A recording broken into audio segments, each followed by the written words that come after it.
This episode is brought to you by the RVA Podcast Network. Find more information at rvapodcast.org. It's a new year, so you know what that means. That means a new season. It's season 4. Intro a little revamped. Microphone a little revamped. Branding a little revamped. We're now officially the Past BT. So welcome all Spotify, Buzzsprout, Apple Podcasts, Google Podcasts, Stitcher, and all podcast platforms. Here you're going to get a flavor of sports, music, tech, video games. Once in a while, we'll get an Ass of the Week and a new part that's going to be coming in. It's not mentioned on the season 3, but we do what's called Pass the Message. So definitely you want to tune in and get some good content on the Pass with your host, BT.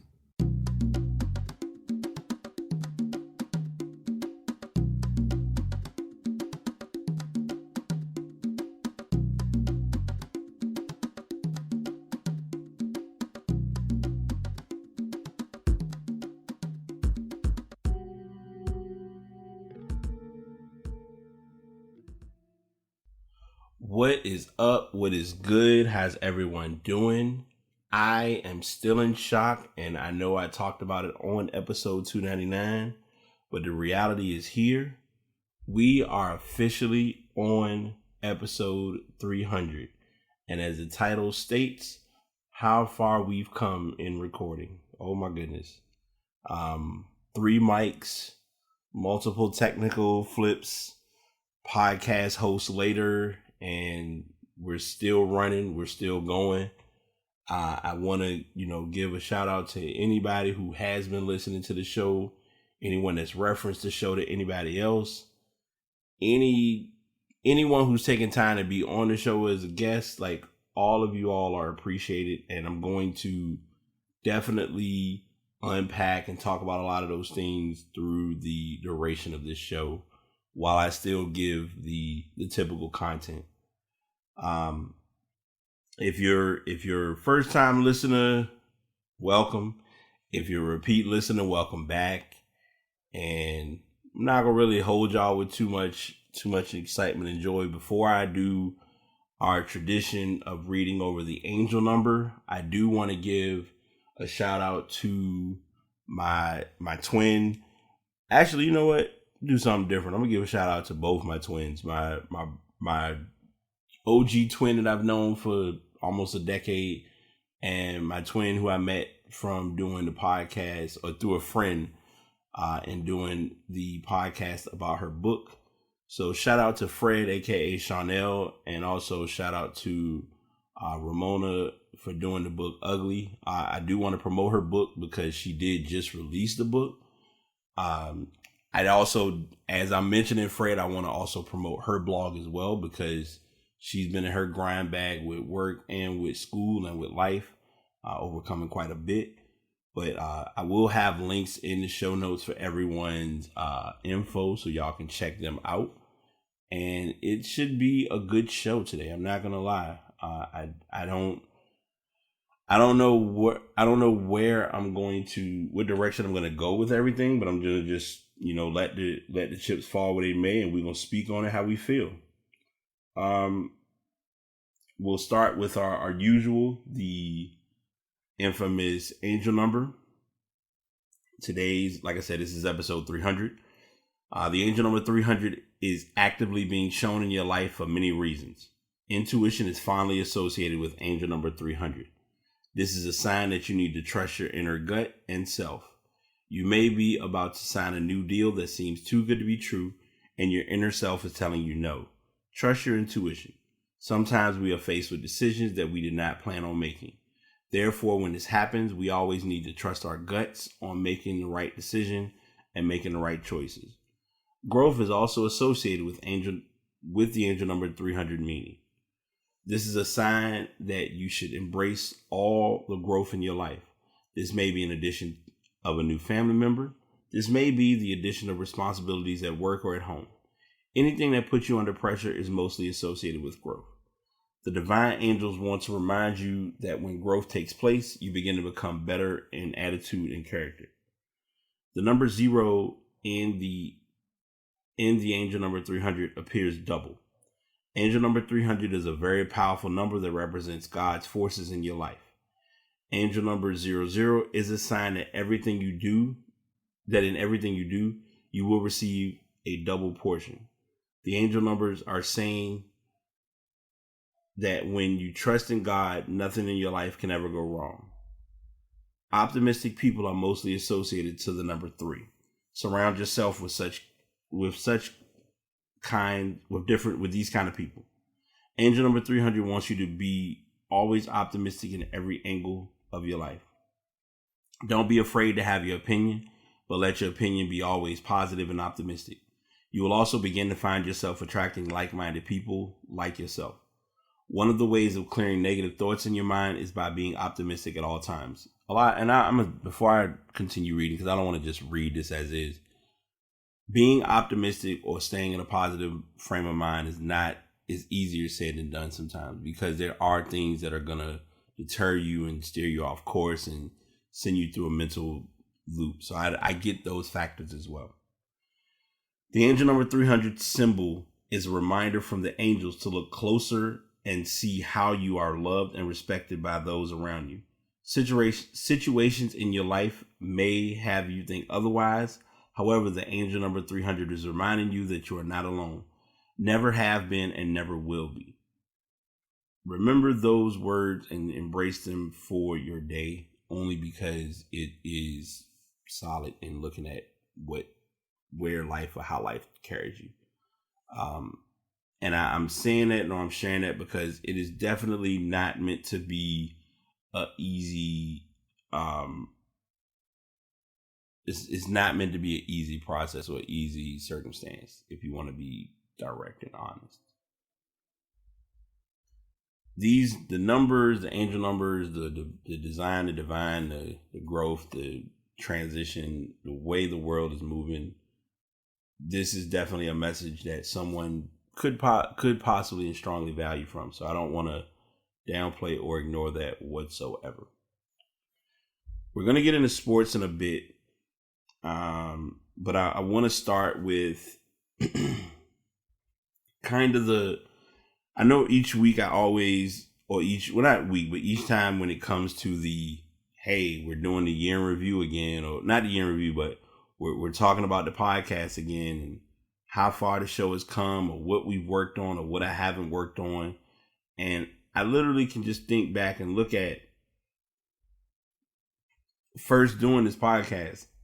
Anyone who knew me and anyone that stands behind me realizes I did not know what I would be doing, where this would be going, how many shows I was going to do. You know, I've even said this to people before. I'm very vocal in talking to folks about podcasting and telling them, if you're looking to do podcasting and it's something you have dedication of time towards doing, there's nothing wrong with that. But just understand, you can't half-ass it. It is a very treacherous game in a sense.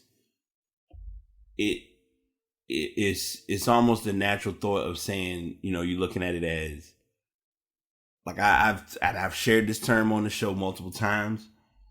You can pod fade without even knowing it.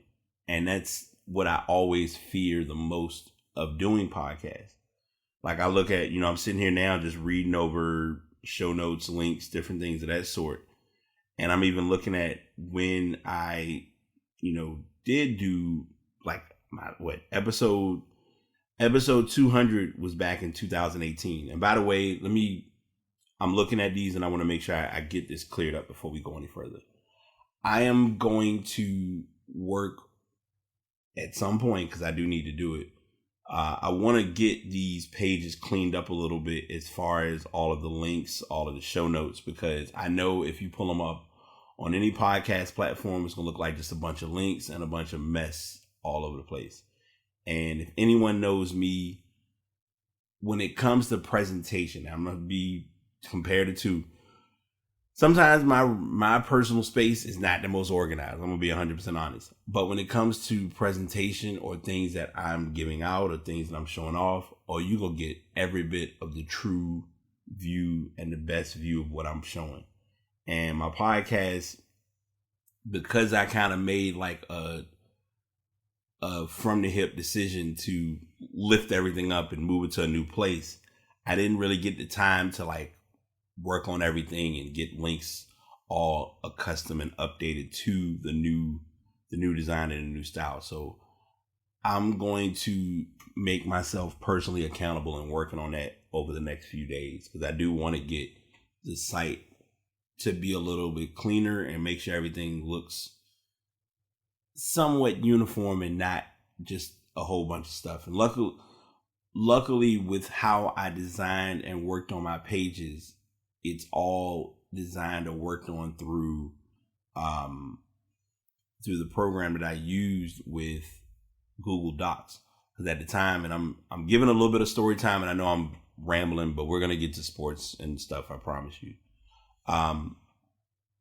I was using a third-party program to like a plugin to work with WordPress that worked with my domain, that made everything kind of streamlined on how my website was organized and how it all just presented itself.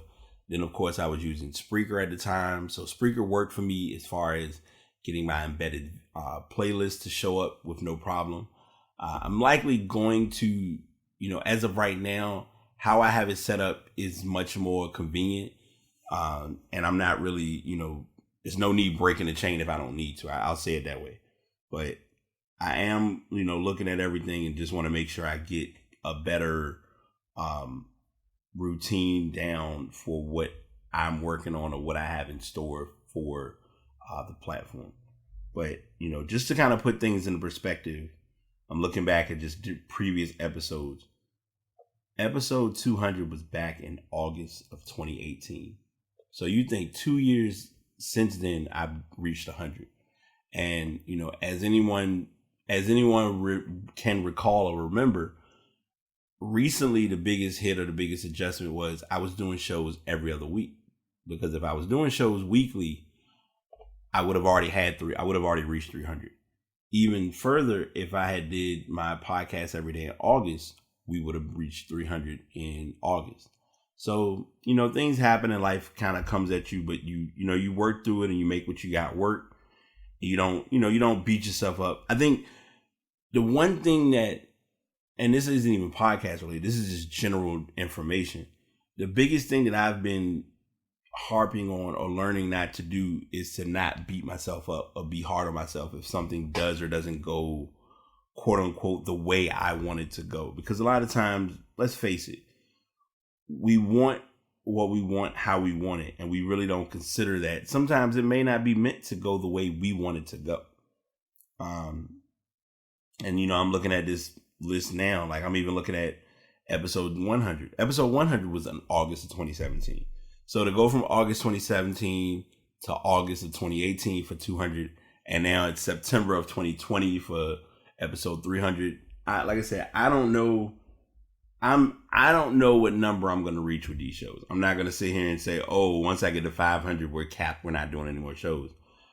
I'm going to keep recording until I feel I've reached my limit with what I'm doing.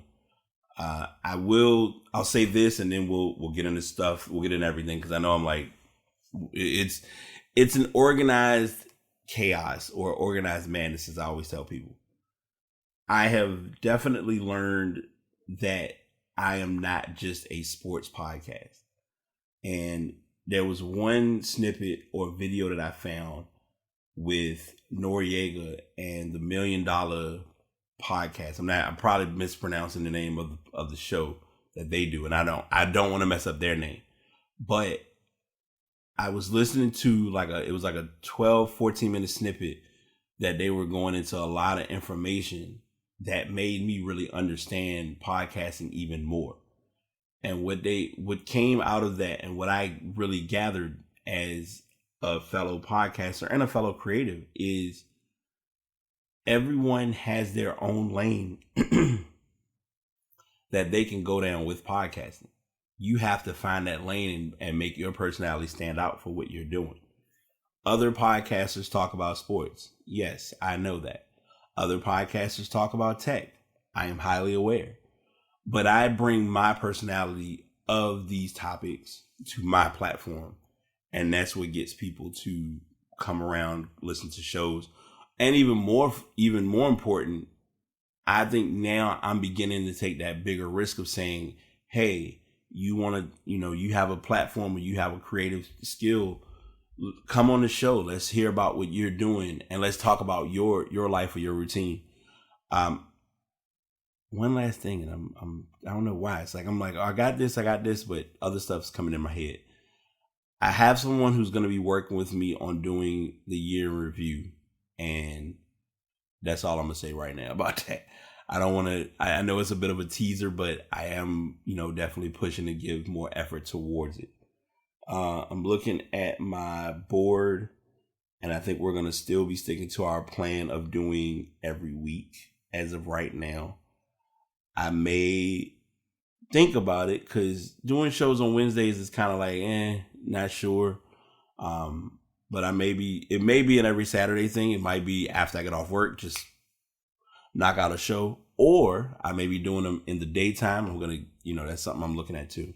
But all of that aside, we 15 minutes in. Let's get to some sports, man. My bad. Like, I wanted to make sure I got everything on the table and really share those pieces of thoughts, which I still have a message that I'm going to pass along, of course. But week 1 of football has came and went, and I, of all people, cannot believe that I did not do a weekly pick for football, because I think I was still on the fence as to whether there was going to be a football season. Not gonna lie, I didn't know whether they were going to go ahead and say, hey, all systems go, let's go business as usual, or if it was, you know what, we might need to sit this one out. But football was a go. The Thursday night game, Kansas City and Houston played. It was an interesting story of that game being played because of the fact that the questions circulated of fans being in attendance, things of that nature. Well, in hindsight, Kansas City had a fifth of their fans at the game. I think the capacity of the stadium might be 75,000. I'm probably freestyling a little bit, but it was about, and it might be more than that, but there were 15,000 fans at that game, to put it into perspective.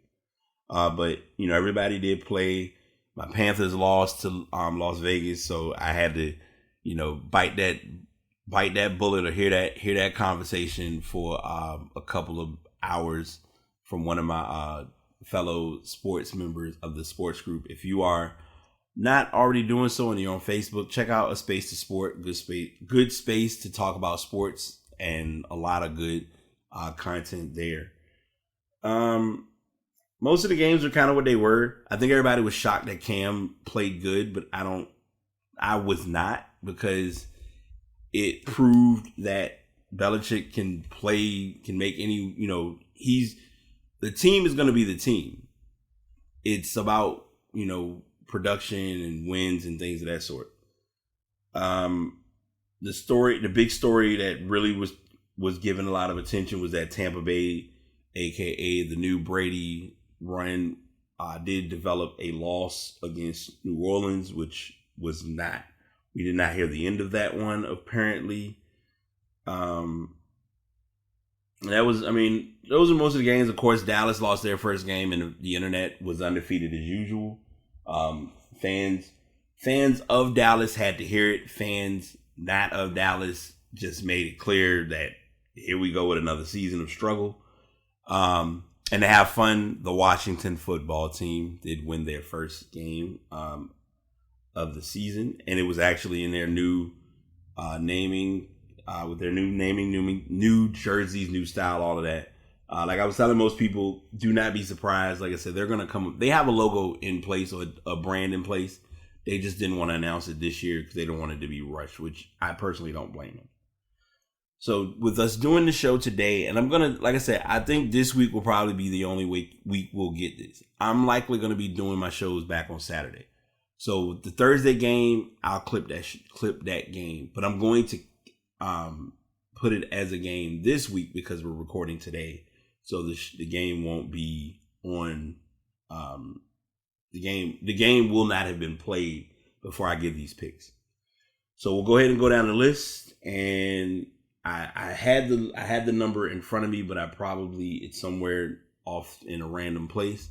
But I believe 67% in wins last season. So I did pretty good with picks. I had that one draw that just was random, but hey, it happens. But I literally did pretty good. Like I wasn't under 500. I'll say that. That's the best way I can describe it. Okay, enough talk. Let's get to picks. Cincinnati versus Cleveland. I don't know how to feel about OBJ, and I really didn't hear much about their game against Baltimore. I know they lost. So I'm going to pick Cincinnati for this one, even though they lost their game as well. Starting on our Sunday games, Giants at Bears. Going to pick the Bears. I'm not sold on Danny Dimes yet. Just not yet. I need to see something. Atlanta at Dallas. First game in Dallas. Dallas is going to win this game. Detroit at Green Bay. Barring something outrageous, I'm picking Green Bay. Minnesota at Indianapolis Colts. Picking Minnesota. Yes, Philip Rivers is with Indy, but I'm going to pick I'm going to pick the Vikings for that game. Buffalo at Miami. Miami didn't show me much of week 1 against New England. I hope this isn't a deja vu season where they don't win many games. Picking Buffalo. San Fran at the Jets. San Fran lost their first game, but I'm going to pick them for this game. Rams at Philly. So Rams had a home game in their new stadium and then turn around and have to take a trip all the way to the East Coast. Picking Philly for that one. Denver at Pittsburgh. If you all are or aren't aware, Von Miller is out.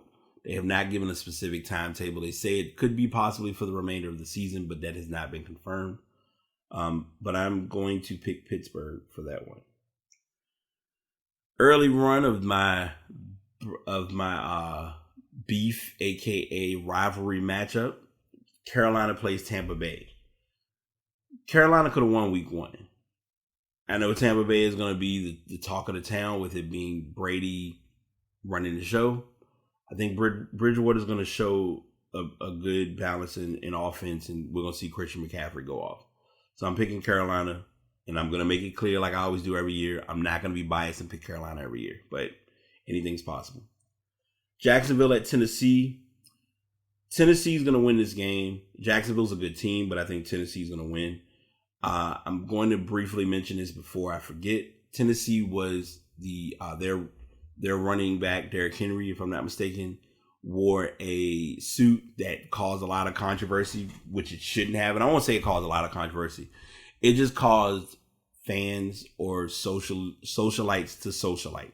And I didn't appreciate it, but also I don't have control of what people say or do because it's the internet. But it was a nice jacket it had. I mean, it was a nice uniform, a nice suit.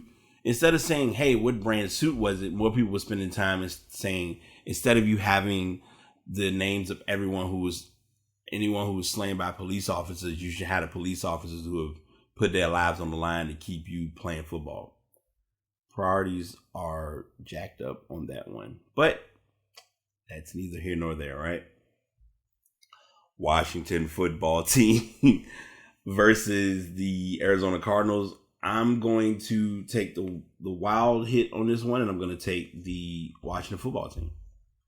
Baltimore at Houston. We always like to see Lamar Jackson do his thing, especially with him going against Deshaun Watson. I'm going to take Baltimore on this one. Kansas City at the Chargers. I don't know much about the Chargers team this year because we're right now in the post Philip Rivers era. So as of right now, I'm gonna pick Kansas City because we know what we're getting out of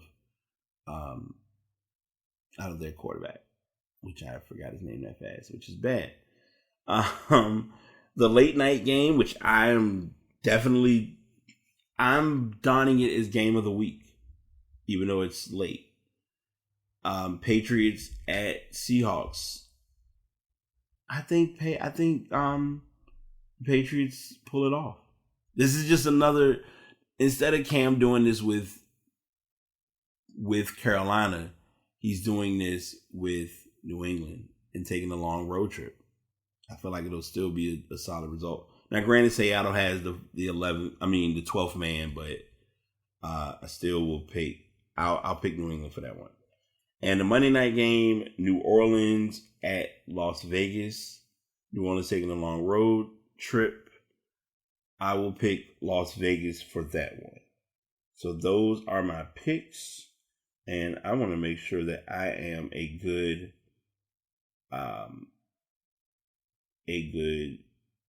podcaster. So I want to be sure that I get Patrick Mahomes' name right. Because if I didn't, I would not have heard the end of it. But those are my picks for this week. Now we're going to give a little bit of a little bit of an NFL story, because this was talked about during the after the games played on Saturday. No, on Saturday.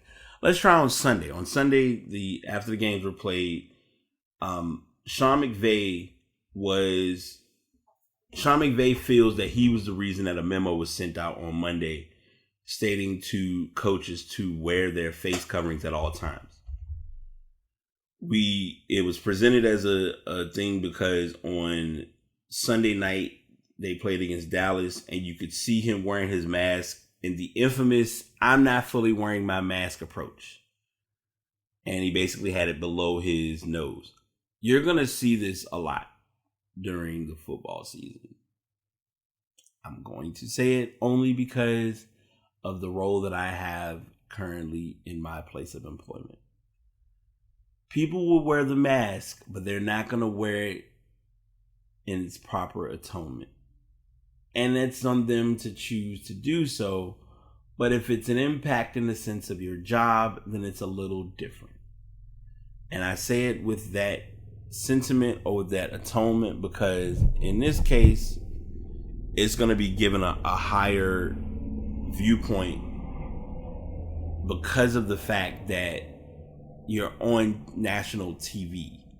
If fans who watch football see that you're wearing your mask properly, then they're going to realize that they should be wearing theirs. Because let's face it, and let's call a spade a spade. The cases in various areas are still increasing with the pandemic.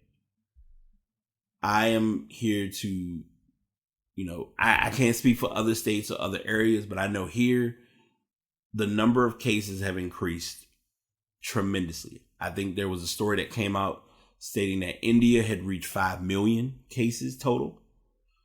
So just let those numbers, I know to some people it's like, well, those are just numbers. It doesn't mean anything. It means something. You should not allow it to mean something based on it personally impacting you. It should mean something in general. And that's what I'm going to leave you all with and let your brains run amok with. They did show, and they did compare it in saying that Mike McCarthy, he was seen wearing his mask throughout the game. They even made reference of Andy Reid, who had the fogged up face shield. And that's the other thing. You have a workaround. You can wear the mask and wear the shield. And if worse comes to worse, you can always just have the shield as a backup.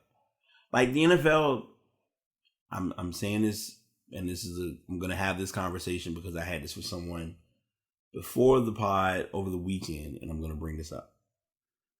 The NFL is a multi-billion-dollar business. I say this all the time, and I know a lot of you are like, Brian, why do you keep bringing this up? This sport can afford to give teams and athletes and players and anyone that attends events, if they are going to have fans at the game. Oh, and by the way, before I forget, there weren't at most of the games that were shown on Sunday and Monday, there weren't any fans. I didn't see any fans at those games. I bring up the multi-million-dollar piece because the sport can afford to not have fans at the game. That's fine.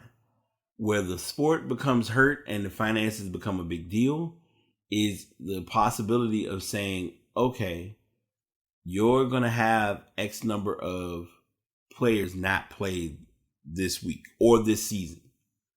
If you're a player that's on the end of a bench that has not been investing or has not had the tools to really get money where it should go, then you're not going to be in a position to be prepared for the outcome of this season. Case in point, that's why we have a football season this year. And I know a lot of people looked at it as, I can't believe that the NFL decided to play. And I was like, y'all should not be surprised by what we witnessed with that. But yes, a memo did go out to the coaches to remind them to wear masks. Sean McVay felt he was the reason for that being presented. I'm going to be doing a little bit of a different style and not reading as many articles this go around. And that's going to be something new. If it works, it works. If it doesn't, then I try. We're gonna switch from football and we're gonna go to basketball. I have these a little bit. Well, I'm acting like they're out of order in real life, and all I need to do is just switch it in front of me. We have our 4 teams for the conference finals. We have the Lakers. We don't have the Clippers. We have Miami and we have Boston. Miami and Boston has already played game 1. Miami won game 1 based on a spectacular block by Bam Adebayo. And the play was presented and shown in a very clear manner, in the sense that Bam was able to block the shot with his left hand because he's right-handed. He blocked it with his left hand, and the block was so accurate that he practically had his hand within the rim to block Jason Tatum's shot in overtime. And that was one of, if not the key plays of this matchup. On the Western side, and I'm going to go ahead and get into it because I don't think I did already, so I'll go ahead and take my humble abode. Houston played like trash. It is what it is. There's no finagled way of saying it. The latest story with Houston was that Mike D'Antoni voluntarily relieved his duties of being the coach of the Houston Rockets. PR stunt for basically saying he resigned before giving them the opportunity to fire him. That's what I'm gonna go with. I think they were gonna likely have that conversation to fire him. So he kind of got ahead of it, in my opinion, and that's okay. But you could just tell, like, after that series went the way it did, it was like, yeah, let me just go ahead and bow out gracefully because this just ain't it. So that put the Lakers as one of the teams going in the conference finals. And then we have Denver and the Clippers. So the Clippers were ahead 3-1. And I didn't realize this was a trend that Doc Rivers went through. But when you learn stuff, you get information, you take it for what it is, and it teaches you, it gives you a better perspective of what goes on with players or teams or whatever. Doc Rivers basically could not finish the job. You are pretty much in the driver's seat to finish this off. All you got to do is get the last win. And they couldn't do it. Game 7 of this series showed why they couldn't do it.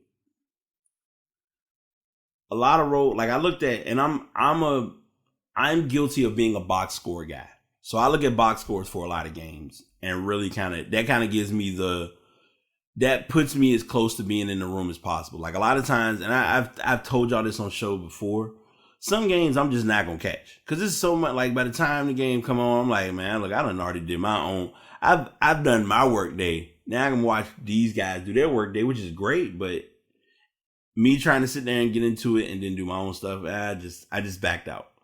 Fine. I caught the score breakdown. Jamal Murray had 40 points in game 7. I think Stephen A. mentioned it. I wouldn't be surprised if Shannon Sharpe mentioned it.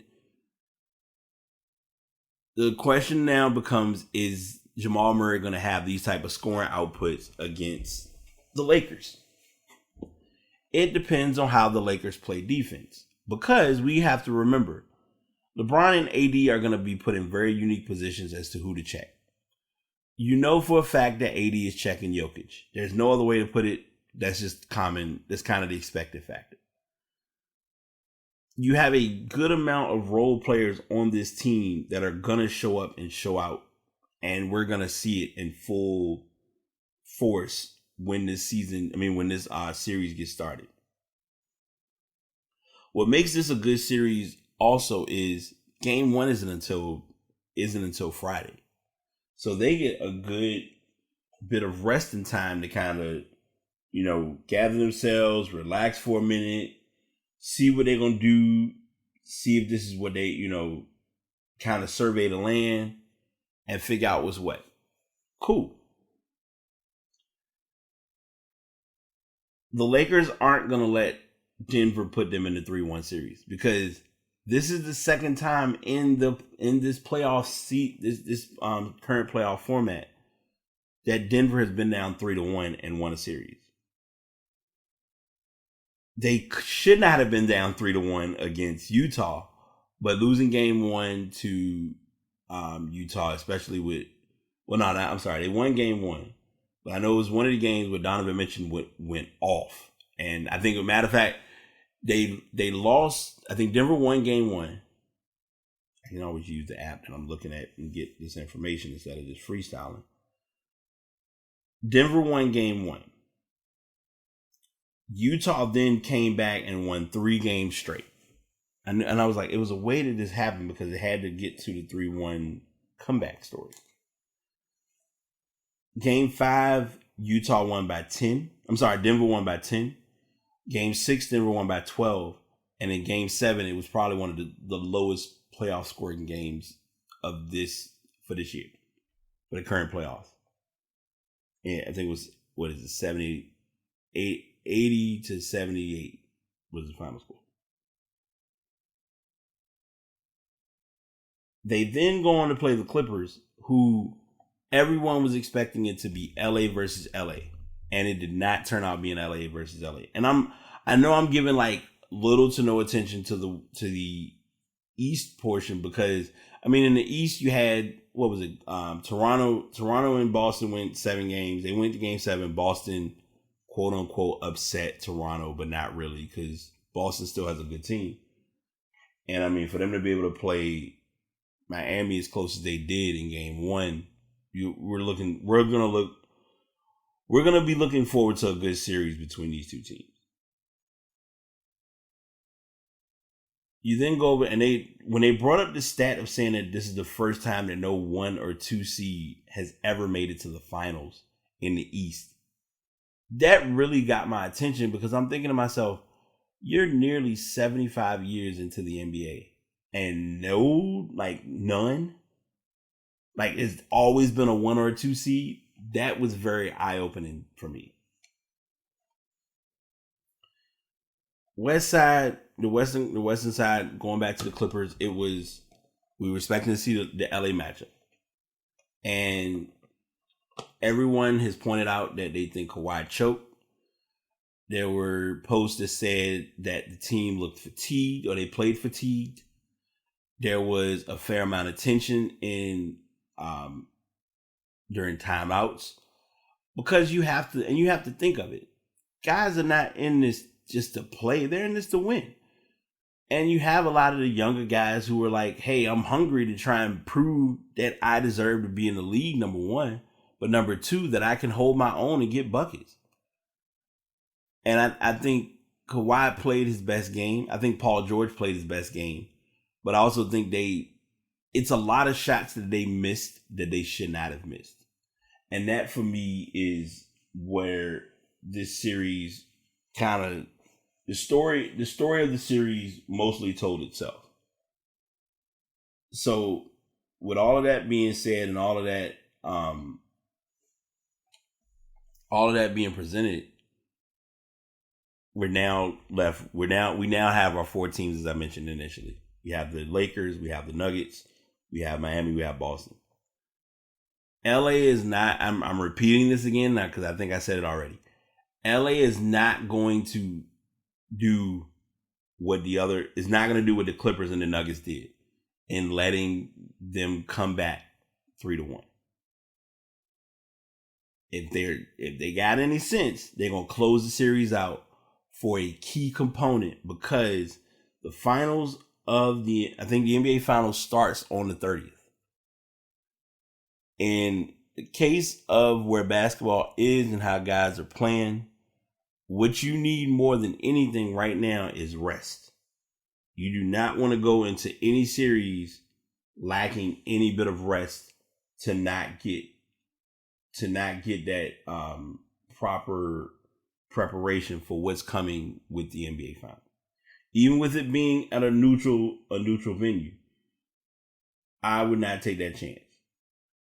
That's me, of course, saying that, but I'm also just looking at it as logically, you just do not want to take that chance. And I might be off. I think my bad. Game 1 might be on October 1st. I'm not sure. Also another story, the NBA has mentioned that the draft will be in November. I believe it's November 19th. I'm freestyling a little bit with that. That means we got to hear about combine and all that stuff. So they'll probably be having the guys do like personal workouts.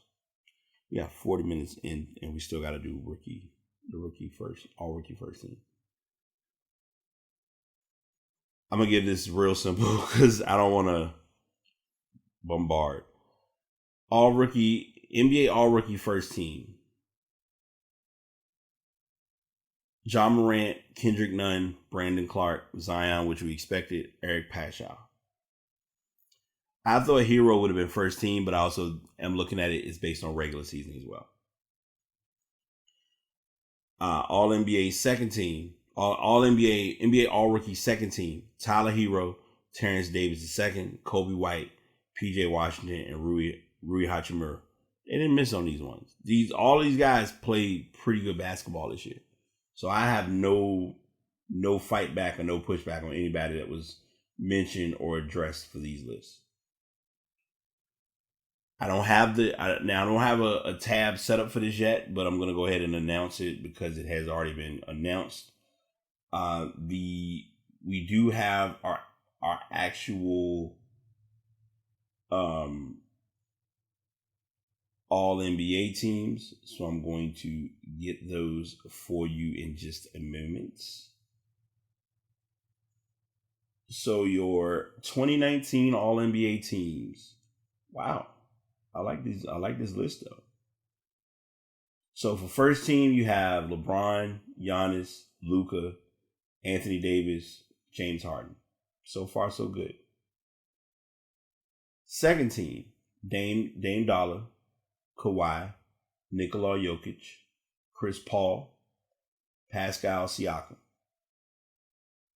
Not too bad. I wouldn't give any pushback on that.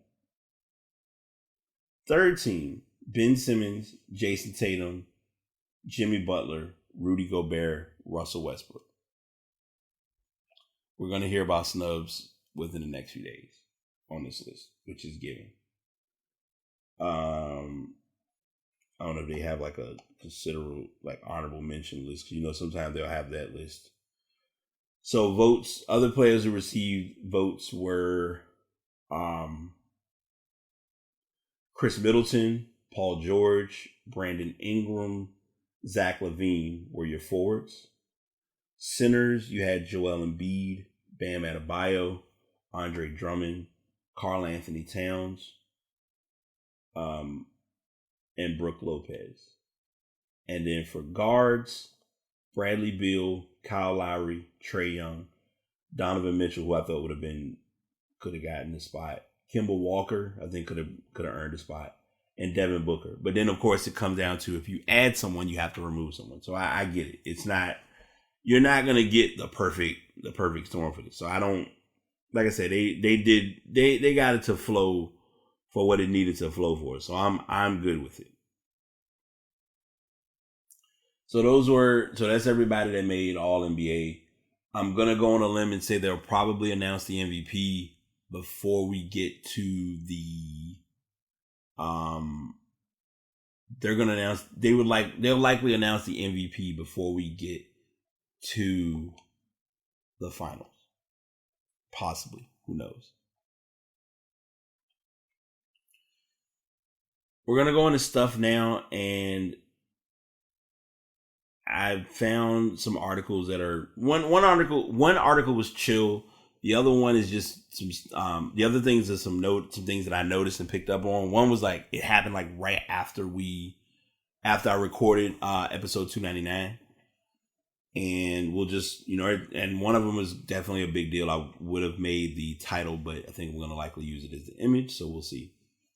But first up, we have, they're doing a documentary called Console Wars. And it was a non-fictional novel that came out back in 2014. It's going to be premiering on CBS All Access starting on September the 23rd. It goes over the infamous battle between Nintendo and Sega in the 90s, and then more so focusing on Genesis and Super Nintendo. It's a bit controversial because it's, fictionalized dialogue. We're gonna, I guess we gotta see what, based on, if you go to the link that's provided in the show notes, it does give a breakdown of the actual trailer that has been presented. It's the first feature-length documentary CBS Interactive has made for CBS All Access. It's also just one of the adaptations it plans to make based on the source material as it looks to expand the streaming library. And it just said it was developing a series based on the novel as well, though it doesn't have a release date yet. So that's something separate that they're working on. I always thought that, like, everyone, whenever you hear the term console wars, everyone automatically goes to PlayStation and Xbox. But that's because those are the ones that we know about today.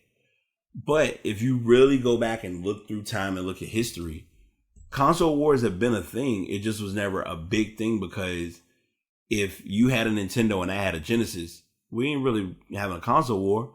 I pick up my system and bring it over to your house, and you pick up your system and bring it to mine. Either way, the gaming, or we just play whatever you had. Like, it wasn't you got Super Nintendo, I feel like Genesis is better. Like, to me, I will honestly say Super Nintendo, I thought, had a slight leverage over Genesis, in my opinion.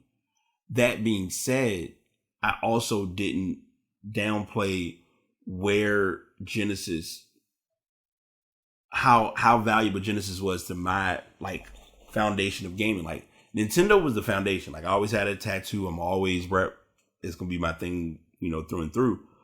But the first system that really got me into, like, really getting the grasp of gaming, and, even down to, like, I've told friends of mine the story about me hosting the tournament, like, as a teen, or I think I was, like, early teens, playing NBA Jam. Seeing people play NBA Jam on a console, even after the game was a big deal, because at that time, that was right around when NBA Jam, when it hit arcade, and it was like everyone who was anybody knew about NBA Jam. So just to see that circulation and the involvement of gaming, I'll never ignore or forget how valuable gaming has been, especially in that specific console war. But the console war now, to me, is like not a big deal, because if you have a PlayStation, that's great. If you own an Xbox, that's great. Having a system is not the big deal. The issue is, are you playing it, and are you consistently enjoying what you're playing? Those two things have to stick or stand out within that gaming process. And if they don't, then there's an issue. And that's all I'm gonna say on that. Ninja returned to Twitch. If you all remember, Ninja the Gamer was initially on Mixer. Mixer went through their whole debacle of saying, we're not doing Mixer anymore. It's going to be Facebook gaming, all that jazz. And he decided to come back to Twitch. He didn't have anything. I don't think there was any bad blood between him and Twitch, in my opinion. Now, I'm not going to the article. You can read the article, and I'm freestyle a little bit. But Twitch, in the time that Ninja was on Twitch, even back when it was Justin TV, Twitch was home for Ninja. If you know, I think we talked about it on the show before when he and it's a very interesting thing. This is why episode 300 is a big deal, because now I'm inclined to remember when I had the article of him making the acquisition and joining Mixer, because that story, that was last year, August of last year. He was under, he joined Mixer. And the only reason I know it is because I literally had the picture where they had him like in front of a podium. They made it like a mimicked speech where he was answering different questions about joining Mixer. And I mean, I think Mixer could have worked, but I think Mixer didn't have the machine behind it. And this is a musical term a little bit, but it didn't have the machine behind it as Twitch did. Twitch had Amazon. Mixer had Microsoft, yes. But was Microsoft that heavily invested in Mixer as they were in their other endeavors? More time went in the office than Mixer. Just something to think about. But it's good that he's on Twitch. It's good to have him back in that community. Right now, he's been doing a lot of Fall Guys. I have a feeling he's probably going to, they're saying he's going to have a skin in Fall Guys, which I think is awesome. And yeah, that's kind of the ins and outs of that story. So shout out to Ninja for, as the term goes, returning home. Apple had a keynote yesterday. I should have known from the sources and the stories that were put out there, they were not going to present the iPhone, which is okay. I'm glad. I personally am glad they did not present the iPhone. They're going to do a separate keynote for the iPhone, which is completely fine. They made up with the announcement. So the link that's in the show notes is going to show pretty much the event in 12 minutes. I got into the event I started watching the event maybe like 15, 20 minutes after it started, forgot that it was on. When I got in or got it up and running, they were talking about the Apple Watch. The new Apple Watch is coming. There's let me make sure I remember. They have what's known as a blood oxygen monitoring feature that will be on the Apple Series 6. I just got the Series 5, and I like the Series 5 is fine. Like it does what I need. It's very, very resourceful by far. But they did 9 things from this Verge article, 9 things that stood out, and I'm gonna give my input about the keynote after I go over this. The new Apple Watch 6, the Apple Watch Series 6 has blood oxygen monitoring. The Apple Watch SE is a new lower cost watch. What's also mentioned, and they do say it in this article, Apple Watch 3 is now $199, or starts at $199, which isn't bad. Apple Watches won't have a USB power adapter in the box, which has now led to speculation. And it's assumed, we don't know this to be a fact yet, but they're gonna likely be taking the power bricks or the power adapter out of the newer iPhones. Now, the only problem I have with that is, if I'm looking to get quick charging from an iPhone, I don't think they're going to do that, because the iPhone 11 and I'm going to assume the iPhone 12 have the ability to do quick charging, as well as the iPhone 8, I believe, and the iPhone XS, XS Max, XR. All of those phones have that ability. Any phone that has the ability to do quick charging, you should be keeping the actual newer brick in, or the newer power adapter in those. That the main basic old school power adapter, it worked for its time. it's time to move on. Family Setup lets you manage multiple Apple Watches from one phone. That is a new feature that they did address. There's a new iPad Air that looks a lot like an iPad Pro. Of course, this is going to be, they're going, we saw this already with the other iPads. Goodbye Lightning, hello USB-C. Could be a thing coming up for the new iPhone. I wouldn't be surprised. I think USB-C is becoming a standard inadvertently. Lightning adapters have done their part for a while, but now we're at USB-C. USB-C, you get a much quicker charge, and that's what most people want at the end of the day. The updated 8th generation iPad has a familiar design, but a new processor. It does have the A12 Bionic chip. You can pre-order that iPad as of yesterday when they did the keynote.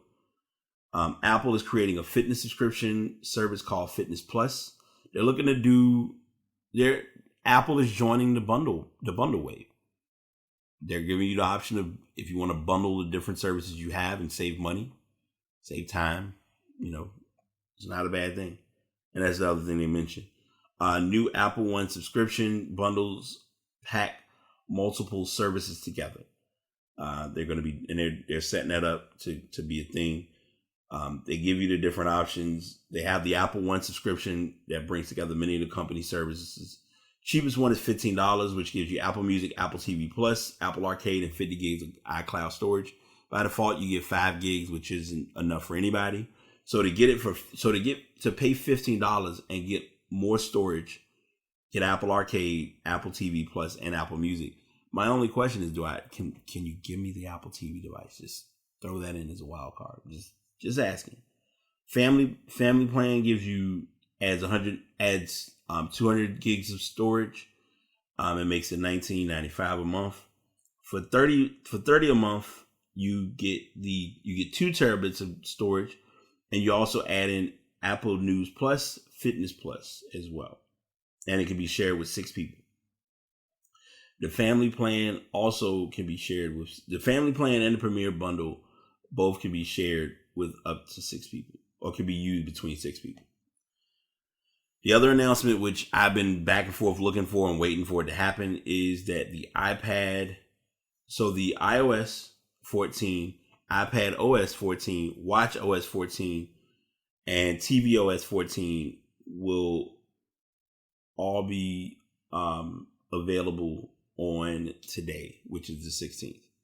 So you do have that option. Now, one thing they don't mention in this article specifically is that the watch bands they're coming out with a new watch band style, which I think is pretty cool. The band looks like it's a little bit more flexible, but it'll give you the option where you can place it on your wrist and you don't have the actual little notches for what size watch band you need, because for cost efficient purposes, when companies are making watch bands, anytime they send you, if you get your watch band specifically from Apple, they send you 3 specific bands. They send you the band that's going to go on the top of your watch, and then they send you 2 bands for the bottom. One is going to be if you have a smaller wrist or medium wrist, and the other one is for medium and large wrist. When they sending those out, costs money. So what better way to save, or what better way to cut a slight corner than by giving you just a single band or a single loop, and then you find the one that, that can fit to your specific wrist or hand. And I just mentioned this already, so I'm just confirming it again. Apple is removing the USB power adapter from the Apple Watch boxes. They're saying the iPhone may be next. I wouldn't be surprised if it is. The only thing, like I said, is if they're going to remove it, there has to be something that's being made up for them removing it. The challenge, in my opinion, is that the newer iPhones use a larger amount of charging. And I personally now, anytime I charge either my iPad, if I charge my iPad or my iPhone, I either charge it through a USB port, like a hub. Like my hub that I have now is like a real solid one. I forgot where I got it from. Because the next one I'm getting is going to be Anchor by far. But I have that, and if I'm not here, if I'm just out and about, I have an actual dual anchor charger that has the like the USB ports on it have the ability to do IQ charging, or they can do key charging at a faster speed. And that's what everybody wants. They want it so that if I plug my phone in or if I charge it, I'm not waiting 45, I'm not 45, but I don't want to be waiting hours to get a full charge, especially if I'm starting at 2%. So that's what that is, and that's what that's all about. Next up, Oracle and TikTok they're looking to do this big. They really trying to get this TikTok thing on to be a thing. TikTok goes, who cares? And I'm not saying it like mildly, but the interesting part with TikTok, and I want to make sure I'm clear in saying this, I do not believe TikTok has stock. If they do, then it becomes interesting, because now you could see them really working hard to try to get that up and running. And I don't want to assume, so let me look it up really quick. Yes, they haven't officially gotten an IPO. And I remember looking that up because I was surprised a few days ago to find out that Pinterest had IPO. And I'm going to talk about a show in a moment and it's in the next article. But they're saying that TikTok and Oracle are looking to become business partners because Trump is still on board of trying to shut TikTok down, and it's mainly on the basis of it being shut down for the US. Other countries will be able to use it, but we won't have access to it. Which, I mean, if it happens, it happens. If it doesn't, then oh well. They're going to find a way to pull this deal off. Or even if Trump gets it, I wouldn't be surprised if he puts it under a company he has and it becomes rebranded. It's the business of the world. And they also know that there's money behind TikTok. Anyone who's watching or really paying attention to TikTok knows that. That's just my 2% on that. I could be 100% wrong, but just from the room reading that I'm gathering and looking at it, that's kind of where I'm at. And I don't think anyone expected TikTok to really boom like it did. But what's more interesting about it is the creative role of TikTok is what worries me the most, because they're doing giving you the incentive of, if you become a creator under TikTok, that you'll get, some money, but it ain't a lot of money. And that's not good for them, because a lot of people are joining it, seeing what it really comes back to, and then they realize, like, I ain't really making nothing with this, and letting this go. And in all fairness, I don't blame them. That's the joy of having it. That's the perk of having a choice with your platform. And speaking of your platform, that's what I'm going to talk about next before we get into music. And I don't know, one story may not be ass of the week, but I'm going to say some stuff on that, and then the other story we'll chop it up about and wrap it up.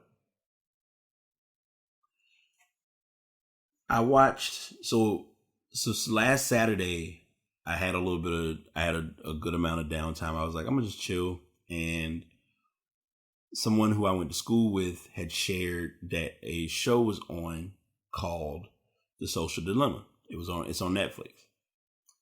Now, I'm not a big Netflix person to that extreme, but I also will watch a good show if it could possibly give some good insight or a good perspective. I am glad that I watched this show, because it has caused me, even in the times that I have a tendency to check my phone, I'm not checking it as often. Like today, I just checked it just now. It is 4:10 in the afternoon. I've been up since, if you're starting from 12 a.m., out of 16 hours, only using my phone for 4 hours is pretty good.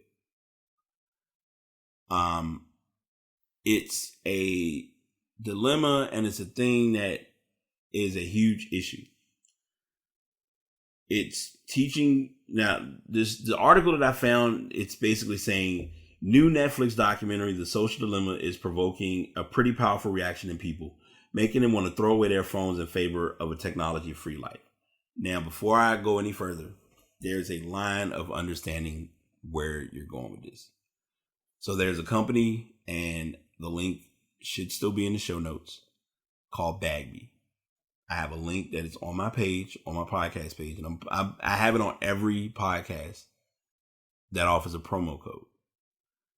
If you are someone that feels you have an addiction with social media, or an addiction with your phone, or even with your tablet, this is a device this is a company worth checking out. They have multiple devices or multiple items that you can purchase to help with getting better with not being as attached to your phone. A few years ago, I believe I bought my first device from them back in 2018. Might have been 2019.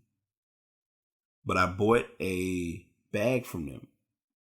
It was just it's a red bag, and it came with these bands to basically put on the front of your screen. Now, I was explaining this to a friend of mine, and she got it, but she was kind of like blindsided because she was looking at it as, well, what's the purpose of, what's the big deal? But it's that added layer of learning, hey, I don't need to be on my phone right now. I should be focusing on something else, or I should be putting my time into myself. And lately, time management has been my number one thing. And even when I look at my dry erase board and just everything that's on there, it's a matter of just doing what you can and not leaving time on the table. I've gotten to a point, and it's a sign that's on my door, and I hate it because I'm not following it now, where it says no electronic devices beyond this point. It's interesting yet amazing how much we use our phones. And I know I'm giving the promo and I'm talking about everything with that, but this movie explains it on a whole different plateau. Breaking down the algorithms, breaking down little stuff that I have been learning to tell people, such as if you go online and you search for something, let's say you went to look for IT courses, your social media platforms are going to notice that you looked for that. So they bake those ads into your searching or your scrolling. Because then you're going to go and look at it. Oh, let me see what this is. Now, you may click on it. You might not buy anything from it, but if I got you to click on it, companies made profit. Twitter has stock. Twitter has an IPO. Twitter has a stock ticker. Facebook has a stock ticker. Obviously, Instagram and WhatsApp are going to fall under that because they're part of Facebook. Snapchat has a stock ticker. Like I mentioned earlier, Pinterest has a stock ticker. All of them are on the stock market. So if you're dealing with these companies, by far, we are like, everyone has their love-hate about Apple and Google. You can love them, you can hate them, you can have your fandom about one company over the other, and I respect that. However, you have to really look at it. Both of them have stock. Google stock is insane. Amazon has stock. Amazon has the main intent of, if I get you to my site to order this product, you are in my ecosystem indirectly. I give all this information, and I'm saying this because if you have the opportunity, if you have a good hour and a half, you don't have to look at it after this podcast, because I know after my podcast, I know my podcasts take a lot of energy with people, so I get it. But at some point, sit down and watch The Social Dilemma. If you're not using social media a lot, or if you come with the infamous, I don't use Facebook, I don't have social media, that's fine. But even if you are surfing the web in general, it still gathers and collects information, even if you never log in on a specific browser. Information is traveling as I'm talking.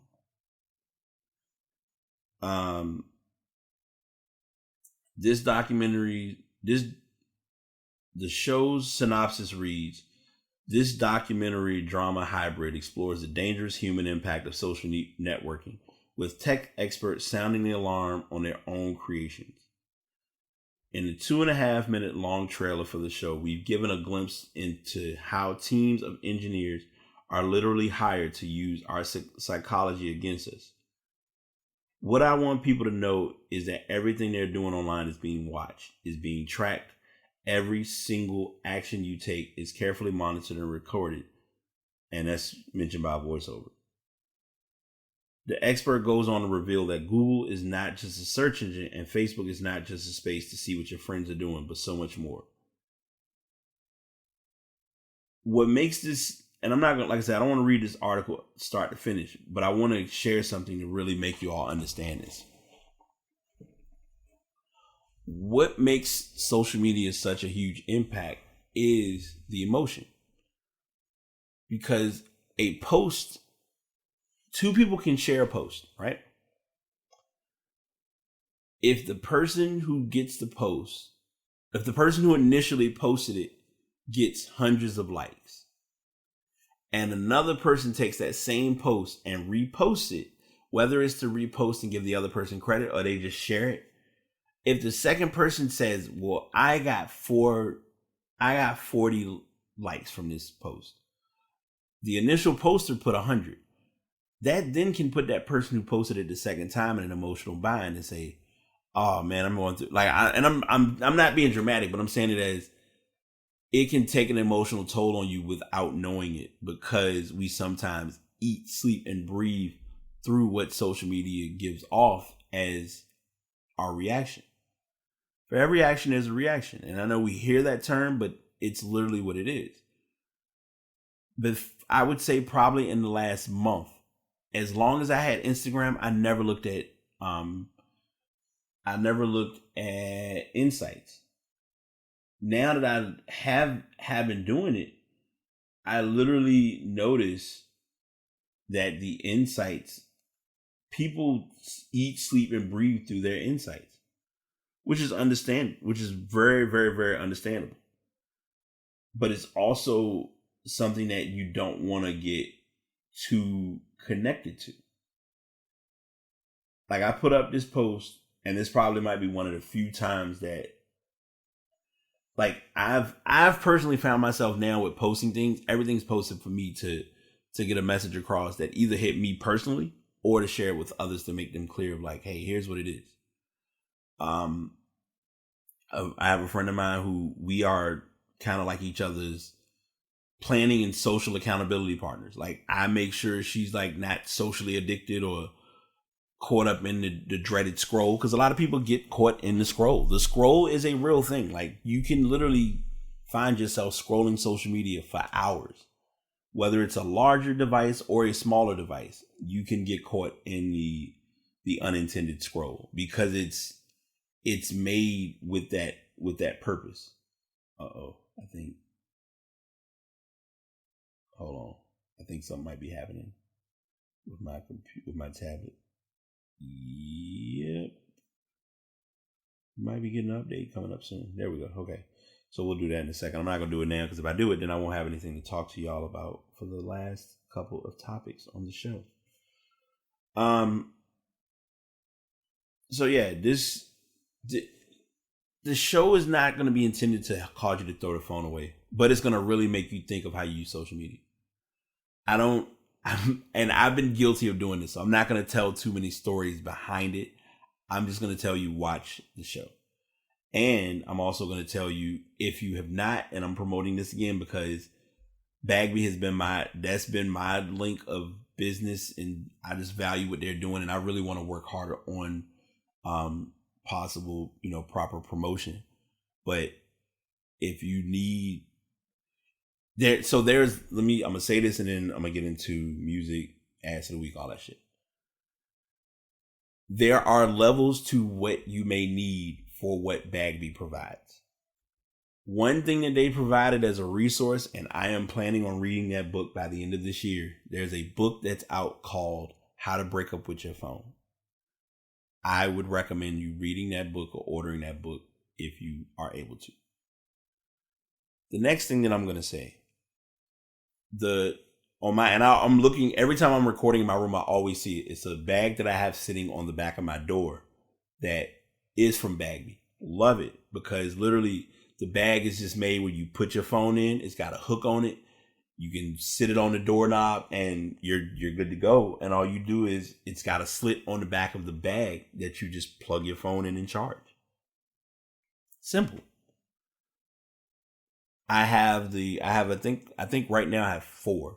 I have 4 what is called anti-phubbing bands. And I've told people about phubbing, and people are like, what's phubbing? I've never heard of it. I'm not going to sit here and look it up. You need to know. Phubbing is literally the definition of phone dubbing. You dub someone by ignoring them, by just aimlessly scrolling on your phone when they're talking to you. Big pet peeve of mine. And some of my friends understand, some don't. And I don't knock it because I understand how it is. But I also know when people do it, they are listening. Like, I know those who are doing it and they're still listening. And I know people who do it that I have directly interacted with. And it's like they heard nothing that was said because they were scrolling so heavily, to the point where I was like, you weren't even listening. So I'm going to back away before I say something crazy. But that's neither here nor there. What I want to say, like, for phubbing, it's a phone, it's a rubber, now they have 2 different styles. They have the rubber ones, and they have the ones that are made like with it's like a material, like a string, nylon type of material. But it's very durable, where it can fit around practically any phone, even in a case. The rubber ones I was using for a while. I gave one to someone else. I think I've broken a couple of them because I put them on my phone, not thinking that, hey, you might want to take the case off because it's not going to fit. But using the nylon ones, it's set up perfectly because it's got a little bead on the back. And the people who made these joints, I just love it because it's very smart. It's very simple. You practically put it on, pull the little 2 strings on the back. It's got a little message on the front that says look up. And it reminds me at all times to look forward or to work on what I need to work on. But I'm saying all of that. Oh, and those are just basic devices. I haven't even talked about. It's one thing that they have on their page. And I would, if I had children or was in a family where it was an issue, I would literally I would buy this device. You basically can hang it on the door or hang it wherever. And it has slots for it to hold phones, to hold tablets, to hold any devices that are going to keep kids or people distracted. And you just put it in that device. You put it in this, it hangs on the wall. You put it in that contraption or in that accessory. I don't want to call it contraption. In that accessory. And that's it. Once you're done with whatever it is you're doing, then you can get it out and work on what you need to work on. Like, anyone that knows me today knows at 7 to 9, I'm studying because I need to get this. I gotta get it while I can get it. It's here. It's time. It's life, man. I got to do what I got to do. So I don't mean to give like so much emphasis or talk heavily about this, but like I even can remember, I think it was last year. It was 2019 because I think I got my first bag from them in 2018. I bought the bag and, I was using it, carrying my phone, doing whatever. I was at like a volunteer meeting and I set it on the table, put my phone inside, and one of my friends was like, that's interesting. What is that and how does it work? And I explained it to her and she was like, that is actually a very, resourceful idea. For me, why I like using it and or having it is because I'm a stickler about my time on my phone. I don't like being on my phone over 8 hours. If I've spent over 8 hours on my phone, 8 hours, okay, I'm going to say this because I know I'm like beating a dead horse, but I want to put this in all in perspective as to where this all goes and to why Social Dilemma is such a big deal, or this story. You work an 8-hour day. The average person, we gonna say most people work an 8-hour day. If you work a 4-hour day, an 8-hour day, 12-hour day, 16-hour day, you work those shifts, right? 10-hour day. If you're spending more than your shift on a phone and you're still working a job, if that time that you're spending on that device is not being productive in what you're working on, there's a problem. There's a big problem, and you have to you personally have to take time and really looking at what that problem is or what that issue is. And that's something that you got to do when you're ready to do it or you're in a position to do it. Like right now, I'm looking at my tablet. And my tablet's times are going to be low because I use my tablet, but I don't use my tablet that often. Because a lot of times it's going to have those random increases because like if I'm doing, if I'm watching streams, I may have a higher time. If I'm recording or editing a podcast, if I'm doing my verbal is going to be me talking and using my audio software on my laptop, but my time, stop listening.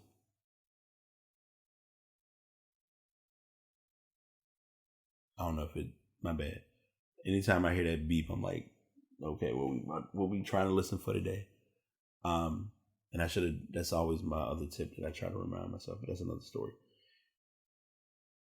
I use my tablet for what I need to use it for, and it does the job, and I'm all good to go. But the phone, you can get caught in that scroll, and I know I'm saying that multiple times, but just watch the documentary. And like I said, I'm not going to read this article start to finish, but I just want people to understand like social addiction is real, or being consumed by your phone is real. Let the phone breathe. Let your brain breathe. Sometimes our brains don't breathe enough, and we suffer because of that. So that's just something that I'm sharing, or something that I'm trying to like get people to really look at and understand with all of this. All right. So music wise, and I might be a little ancient or outdated, I don't think I found any new music over the last week that really was like, oh yeah, we got to check this out. And the only reason why, because there weren't really, like right now we're kind of in that chill phase where artists are dropping stuff but not like talking about it. Youngboy, his new album came out. I didn't listen to it. Usher has a new song called Bad Habits. Great song. It's not a bad song, I'm not gonna lie. I need to listen to Alicia Keys' song. I didn't even realize that came out.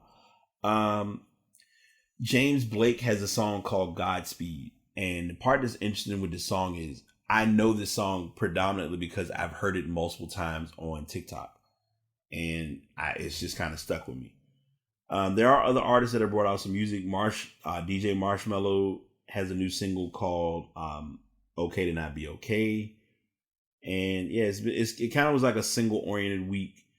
I always like to promote her music or her playlist. If you have not done so, definitely check out Lilith Rose's top 11. She did a solid top 11 this week, and it's never a time that I'm not impressed with her playlist, but this one I was like, yeah, you in the bag now. We jamming today. I'm here for this. I don't understand why this album is so low, but Keydron Bryant, his new album just came out called I Just Want to Live. You may not remember, like you probably don't know the name, but he was a big deal. He's a younger guy that made a song related to police brutality and just all that we're dealing with in the world right now. So check his album out if you have not done so. I think I already talked about Hit Different by SZA. The song is everything. Yeah, okay, Inhale is a single. And I'm gonna be honest, I'm not listening I just don't see a reason personally that I'm gonna listen to Tekashi's album. It's just my opinion. But I don't knock him for what he's doing either, so that's where I'm at with that. Tying into stuff for a brief moment, for the first time on the podcast, we're going to talk about a versus battle because I always forget to bring them up each time they occur. This one was a little different. All of them are a little different, we know, but this one was a little different for various reasons. The big reason for me why it was a little different was because it was not just, hey, we got some hits, we're going to start singing and dancing. It was literally Patti LaBelle and Gladys Knight at the cookout, sitting in the brown wicker basket chair at the table, asking the grandkids, the great grandkids, the nieces, the nephews, their sons, their daughters, to bring whatever food they wanted or whatever drink they wanted and just kick back and talk about life. The beginning part of it, it's always fun to see when they DJ it up and it just doesn't DJ well, but you're like, okay, turn your music snob brain off, just let it rock, and it did. But they did quite a bit of music. I don't think anyone really pinpointed a winner. I didn't go and look at a scorecard to break down who did what song. There were so many songs that they did. And what was quick about it was they were throwing songs so fast that it was like, we're not about to sit here and give you this history story behind each song. It's, here's the music I got. Here's the music she got. Here's some music we did together. For me, it was, and I'm not going to lie, because I was sitting here watching it, trying not to. Dionne Warwick came on. And they all did That's What Friends Are For together. That made me think about my friend Yvonne, rest in peace. It just was an emotional roller coaster of watching them really learn the importance of, or remind you the importance of music. Like how music brings people together on a different level. Along with the fact that you're able to see that it's music that even in 2020, it aged great. Even further, having them talk about the fact that they are like, they're not into social media like that. That was the part that I knew was coming, but it was like an interesting scenario because like a friend of mine was, giving me the rundown, or they shared like a picture saying, yeah, you're gonna have a lot of older people that want to get on the internet and watch this. And it's like, this ain't for y'all, but I understand if you want to watch it. Trying to get them set up and get it hooked up, you're going to go through so many hoops and loops. You just like, if you ain't on Instagram, sorry, you have missed this one. Or it might come up on YouTube. But to, see them like, yeah, I still got a flip phone. I'm like, that's real. Like they pointed out the importance of communication. Like it's little things that we have to do better as people. And this kind of put that light to it. I'm not sitting here saying it was a winner. I do like the fun points where I think Patty tried to kick the shoe off, almost messed her knee up. Not almost messed her knee up, but it hit her knee. It was like she put on the second half red bottoms. Like I was picking up on all of the energy. Like Gladys, she had on like the sequin outfit, and then she broke out, took the jacket open, and chilled and got more relaxed with it. It was just a fun flow. Now, I do have to take back one comment because I told a friend of mine that it was going to be longer. So this started at 8 o'clock. I said, they're going to be doing this to about midnight. But then I had to really remember what was going on. These are the OGs. The OGs is not going to stay up late to do no music. They like, look, I'm going to give you these fresh songs. I'm going to play this verse, this bop. I'm going to give you this interlude. We getting on to the next track. And that's basically what happened. They did their verses in under 2 hours, which I think might have been one of the quicker verses. I think if I'm rating verses personally, I would say they're first. Jill and Erica would be second. Beanie Man and Bounty Killer would be third. And then from there, it's like you pick your poison. Like everything else is all in with your preferences. Now, these are my personal choices because I know a lot of people like the Monica and Brandy. I think Monica and Brandy are still shadish, but it's okay. I mean, they have that right to be that way. Like they're musicians, they're creators, just like the next person. So I don't fault them or give them a hard time about that because it's not like at the end of the day, it's not about me, and I'm okay with that. Oh. And by the time you listen to this show, iOS 14 is officially live. So before I do iOS 14 while we're on this podcast, I am going to update my Apple Watch because I don't feel like even taking a chance on waiting for that to happen. You have got to learn to consume what you have while you have the ability to have it. So yeah, that's just where we're at. But yeah, it was a good mix. It was a good show, good flow. So they're telling me this. I do have enough Wi-Fi. All right, so that's gonna start downloading. This will take a minute. How much battery? I got 29. Yeah, I'm gonna let this ride. So yeah, that's what I got for music, and that's that. We're almost at an hour and a half. My bad, y'all. I know I took up a lot of time with talking about stuff at the beginning, but we're gonna rush through these two last stories and then run from there. So our ass of the week. First ass of the week is Daniel House. And I don't know if I want to put on Daniel House. I don't know if I want to put on the NBA. I don't know if I want to put on the investigation. I don't know if I want to put it on the girl who was in the room and something happened that didn't happen. Everything in this was wrong. Houston Rockets wingman Daniel House could be facing a bit of time off after allowing a coronavirus testing staffer into his hotel at the Grand Floridian Hotel on Disney campus. According to a report from The Athletic, the NBA is investigating the improper visit where House Jr. and his guests may have violated the league's strict COVID-19 protocols. A woman entered the Rockets team hotel on Monday night, passing multiple security checkpoints before being flagged for her entry. She exited the hotel in the early hours of Tuesday morning, and the league cited early data points that implicated two members of the Rockets. Now it makes sense. This is why he didn't play that game. Two members of the Rockets, House and Tyson Chandler, sources said. When the woman was questioned by NBA security, she did not implicate House's name, and it is uncertain whether she remains on campus, sources said. She claimed to have contact with Chandler and another player not named House, according to sources. According to sources, the Rockets' entire team had to enter a quarantine period on Tuesday due to the potential exposure. Those sources said there appears to be no video connecting House and the woman, only the flagging of her entering and leaving the hotel and the possibility of a door opening and closing to match those timelines. The NBA has informed involved parties that it is circumstantial evidence implicating House. House has vehemently denied that he engaged in any improper contact with the staffer.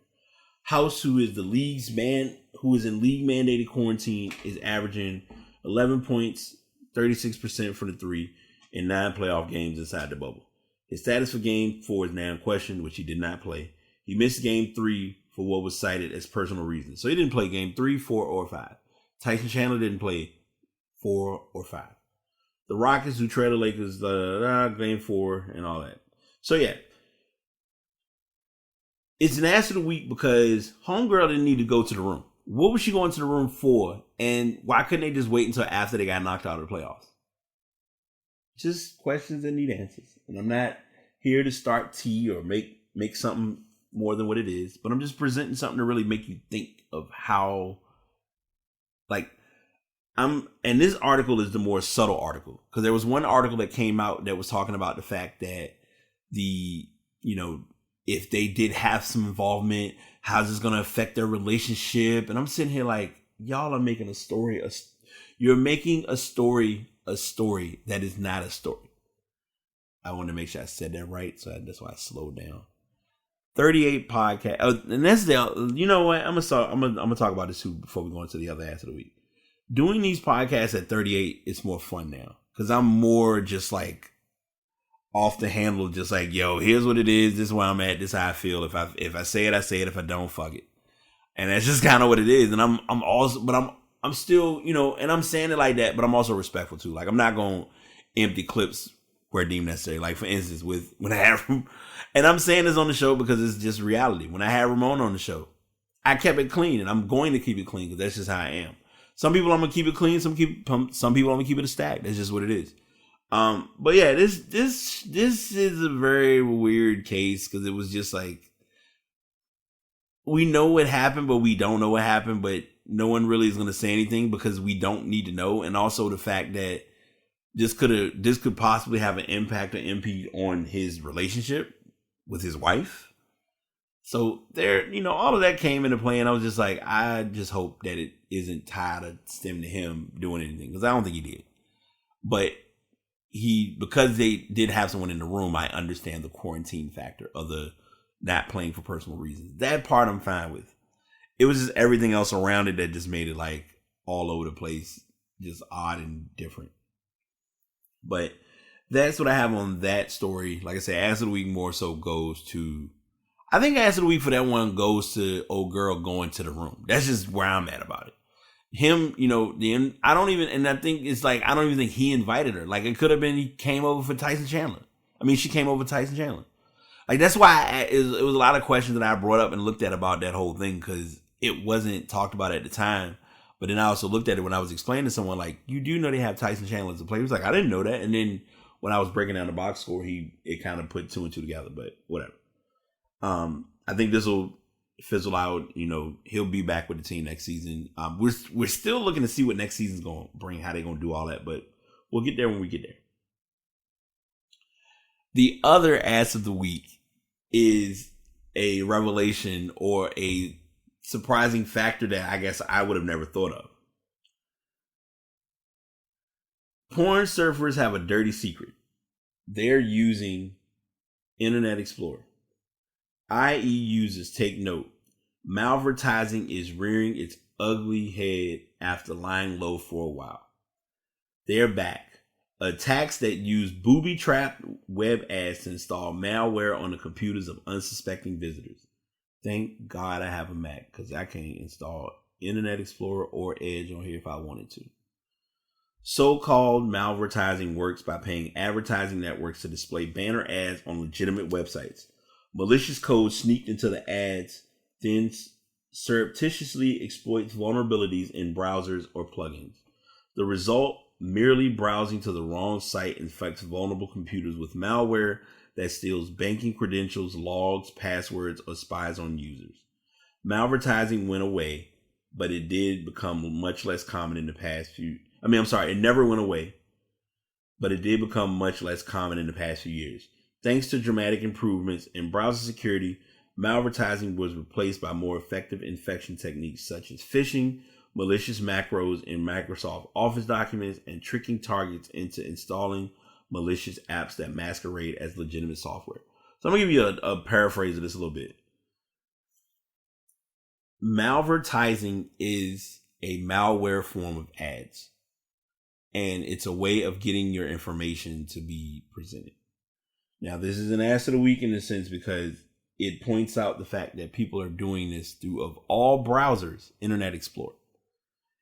If you were to ask anyone who uses a computer, they will tell you in a heartbeat that Internet Explorer is always going to be outside of their top 3. I think I personally would use Opera or Firefox before I use Internet Explorer. That's how much of a distant or disdain relationship I have with it. Like, I've thought of, it's times that I'm sitting here now, like, I'm like, man, it wouldn't be a bad idea if I went back to, like, really see what Opera was trying to do browser wise. Because I think it's certain browsers that just work. And that's just kind of what it comes down to. So yeah, that's kind of what that story entails. Like, there's other things that are talked about in it, but I wanted to bring that up solely because of all the ways to get this through. They're using the infamous, dreaded Microsoft IE. And also another show to share if you have not watched it yet. Doggone it, I'm not going. It's about the browser wars, but I don't want to give the wrong name. Hold on. Browser wars. Valley of the Boom. If you have not had a chance to look at that, it's a 4 or 5 part series about the internet browser war between Internet Explorer, aka Microsoft, and Firefox, aka Netscape or Mozilla, however you want to put it. At that time, it was Netscape, and Netscape was on a huge come up. And I might have talked about this on a previous show. If I did, I'll look at the show notes and remember to mark that without the sound effect. There we go. It was an interesting quote unquote battle or disdain between those two. Pass the message. What 300 message do I have other than the one that I started with? Never sell or shoot your dreams short. And I'm giving this if we hit 2 hours, fuck it, we hit 2 hours. Excuse my French, but I want to talk about this while it's fresh on my in my system.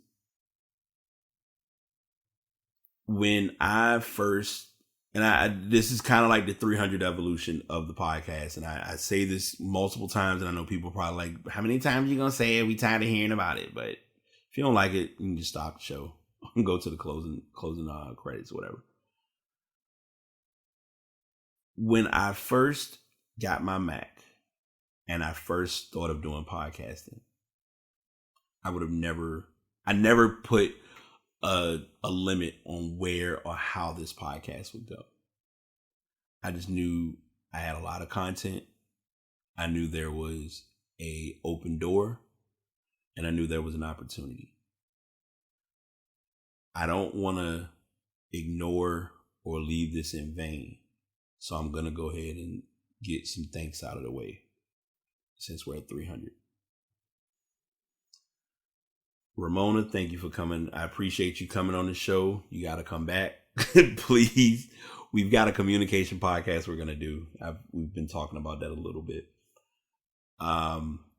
Wyatt, my big bro, my venting source, I don't know what terms I can even try to give you, but I appreciate you being on the show. Clarence has been on the show a couple times. He's been like the added fire that a lot of people don't know, because he's like quiet about it. He'll just say, look, whatever it is you're going to do it. Stop talking. I appreciate him being on the show. A.T. Jones, thanks for being on the show. China for doing my intro and outro music. Highly valued resources to get this to where it is. Even back to going to my old school, Tanya China. I'm sorry, let me make sure. She has the music for the intro and outro. And also she's been helpful in getting me guests to come on the show. Maisha, you've been my podcast plug and really pushing me to do more than I would expect it, especially with, literally becoming like a recorder of podcasts. Anyone that's like Jamila has been like the best big sis. Luke, big bro, he's been like, both of them have, anytime I send them a link, they check out the show. The cool kids, they know who they are. Breeze and Brett, y'all know the script, man. Y'all been helping me with this show, man. Lisa, aka Mix Match Socks, like the accountability conversations, I'm gonna respond to you in a bit. I just haven't yet because I've been recording, but you've been definitely keeping me on my toes with my content by far. Siobhan, I never would expect, like, and I'm saying this openly because I'm honest. I'm glad I met you in the way that I met you, and I value what you brought into my brain of doing things being done without knowing it. Cross country, Fedora, like meeting Fedora back in 2012, I would have never expected 8 years later for us to be like closer, even despite how far we are. Mark, the podcast after the podcast after walk, like, or after work, like we've been having a lot of convos. May, Dustin, Ron, Elliot, like I'm naming off everybody. Like a lot of the people I'm naming are people who have been on the show or people that have like talked to me about anything related to this podcast. I definitely have learned Angie, Christina, like Carl, Marshall, like Shayla. It's a lot of names that I could sit here. I can literally name off names and get to a 2-hour point of how many people have like said something to me or talked to me about the show or mentioned Alana. Alana listened to the show that my friend did that Ramona came on for, talking about Ugly. And a couple days ago, she sends me information like, hey, I got my book. It's up on Amazon and it's about to go live. And I'm just like, oh, like, you serious? Okay. And it's interesting because you just never know when you hit send and the person receiving that message like values it. And I'm going through a lot of names and I don't want to take time in doing this, but Lita, thanks for, like, I appreciate meeting you where I met you, where I was, and I'm glad we're still close even where I am. Meeting you benefited me, and obviously getting cool with Cece, which then led me to get close with, you know, becoming family. And I met your family, and, you know, having Dimitri helped me through at least, I'd almost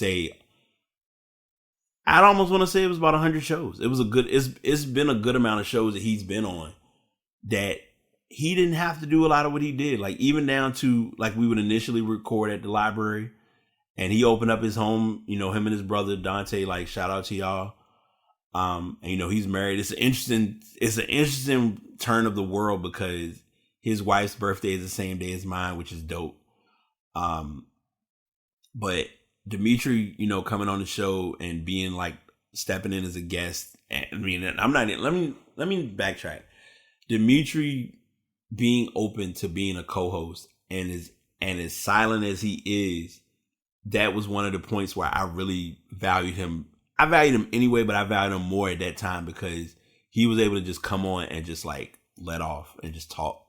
And it was very good because it helped me become better with listening.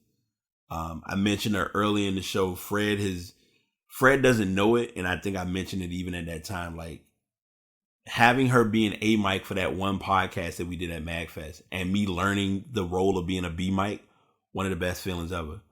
Epitome Hair Studios, Lex.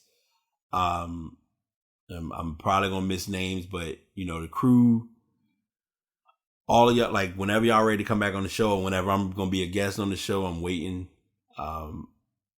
You know, anyone or everyone, and I'm probably missing names. Adria, you know, you still a homie. We haven't rapped in a minute, but life is life. So I know when time comes, we'll catch up and do our usual kickback and chill.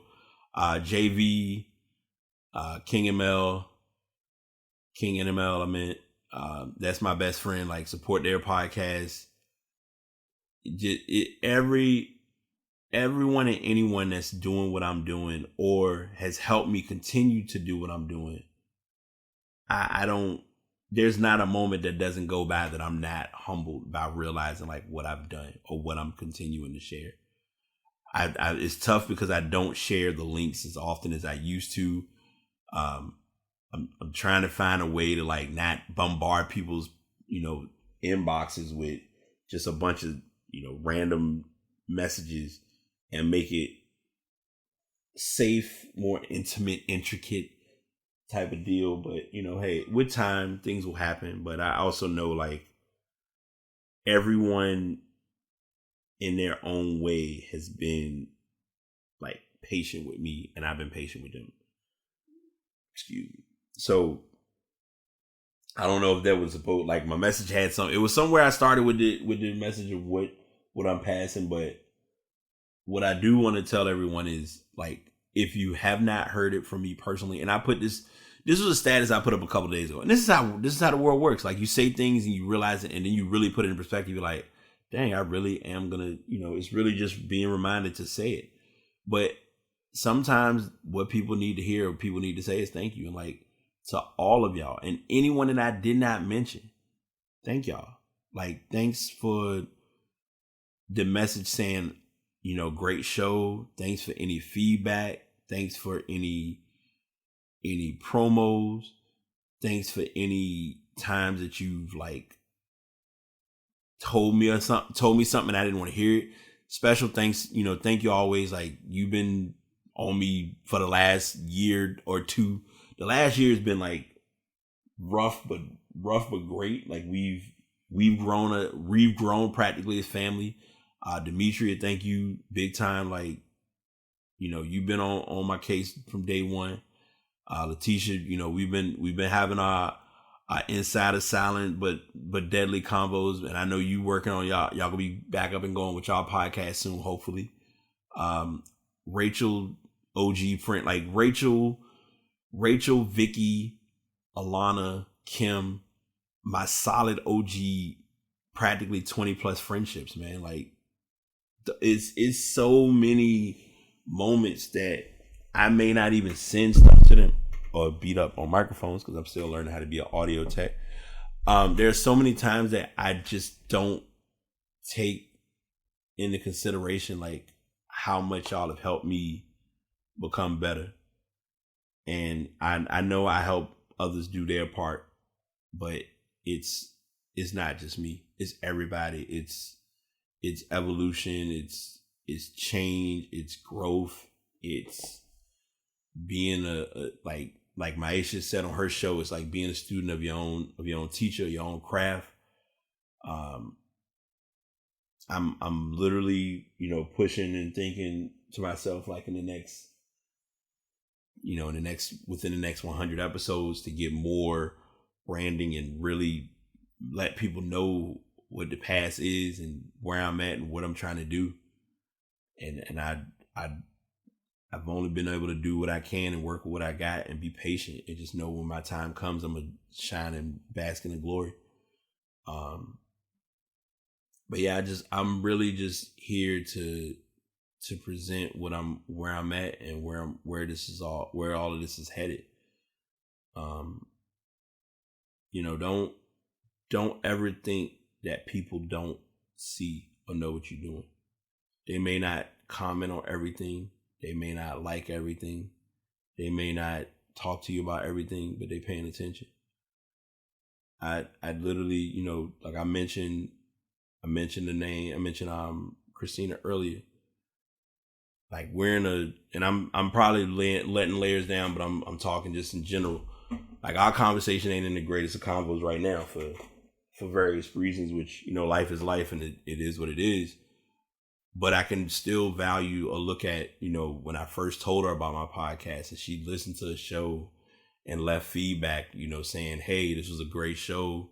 Definitely check out what he's doing. Like, heck, thanking her even on the level of just doing my photography. Like the photos that y'all see on my page, she did those. Like it's people that do things that you don't realize they do or they've done. And it's made you really look at knowing who you are and knowing your worth. And that's what this podcast reminds me of and continues to remind me of and not leave me high and dry on realizing the importance of. I know that was like a very intense spiel or an intense deep dive or breakdown about it, but I don't ever want anyone to feel that what they have or have not done is in vain. I really know that there's a purpose for me, and I've had this conversation with, like I mentioned the name before, Monchelle. I've talked to her about it, and at first when she would hear me talk about the purpose, it was like, I don't understand what the purpose is, and I don't know what my purpose here to do. And then the conversation came back, and it was confirmed of what it was referencing, not to know the specific purpose, but realizing you do have a purpose. And I still, even at 300, I'm still learning what my purpose is with doing this podcast. Like, I know I like doing my sports, and I'm always going to do sports. Anyone that knows me, like, I will give you a sports breakdown all day long, but I love to get my stuff. I love to teach people things. I love to learn things. I love to get more exposure with the platform and not just be, as I tell people, be stuck in the box. So that to tie into the title is how far we've come with this podcast. Anyone who remembers like the earlier shows, you was lucky to get an hour out of me for doing this show. And I even wasn't even pressing to do it then. It was just what the mood or where the mind would carry me to do a show at that time. Now, like, shoot, if the space was there to do it and I really was like on a press push to do it, a show now could run easily for 2 hours, 2.5 hours. But it's also being sure that you have the content that's going to get people's attention. I'm sitting here now just in a random space. I'm looking at my first show that I did. Like, my first show was 30 minutes long. Like, it literally hit the 30-minute mark because I think that was when I was still unsure of whether I was going to do this or not. I remember making a new page. Like, it's a lot of things that and Fred and I, we talk about this a lot. When people say they want to do a podcast, I'm going to tell you everything I know. I'm going to give you all the tips and all the tricks. But what is always ignored is everyone knows the finished product. They hear the finished product. It's the audio. Boom. You got it out there. All the links set up. Everything's a go. But what's left out of the mix, or what's not talked about the most, is how much time goes into that research, how much time it is to set up. Some days my setup might be a 2-minute setup. Sometimes I might have a 20-minute setup because I'm setting up the microphones, trying to get audio. Audio don't want to work. Microphone don't want to work. Life don't want to work. My head, like, this almost could have been the flu game, but luckily I'm feeling a little better now. Like, at first my head was hurting, but now I think the more I talk, the more I've been drinking water. And it's funny because Mix Match, she sent me that as a message earlier. It was like, yeah, make sure you stay hydrated. And I was like, yo, where are you and how you get these how are you able to pick up on this? But she definitely, people know, like, people know you and they help you. So it's humble. It's been a humbling experience and it's been a great ride. So I'm gonna wrap it up here. I know I've talked long enough. Y'all probably like, shut up, get off the mic. We got other stuff to do. But I wanted to make sure I gave as much content as possible in this show, because this was that show that I wanted to be sure I found the right ways to give the words that I want to give and not just ramble. Because a lot of this isn't ramble. A lot of these are true and solid thoughts. So that is everything I have. And as I always like to, as it always presents itself in its reaches, see y'all at 400, because we got more motherfucking shit to talk about on these podcasts. Like, it's early. I'm still waiting to see how COVID gonna affect all sports for the next season, because basketball's gonna be over, football gonna be finished. We gotta see how the next year this all goes. If this still is gonna be a thing, like, how these masks gonna get handled? Like, will we be seeing these social distancing buttons for the rest of our lives? It's a lot of stuff we gotta look at. We ain't even gotten to the vaccine yet. That's another story. But I'm gonna hold all those until we get to those bridges. But I want to at least let y'all know, man, this is a good place to be in, to do what I'm doing, to still be able to sit in front of my computer and just talk and not place judgment on myself for what has or hasn't occurred. And that's just kind of what it is. So I'm gonna wrap it up here. If you aren't, I know, and I'm gonna work on this too. I always put the podcast, the direct link to the podcast for my page that I have it on.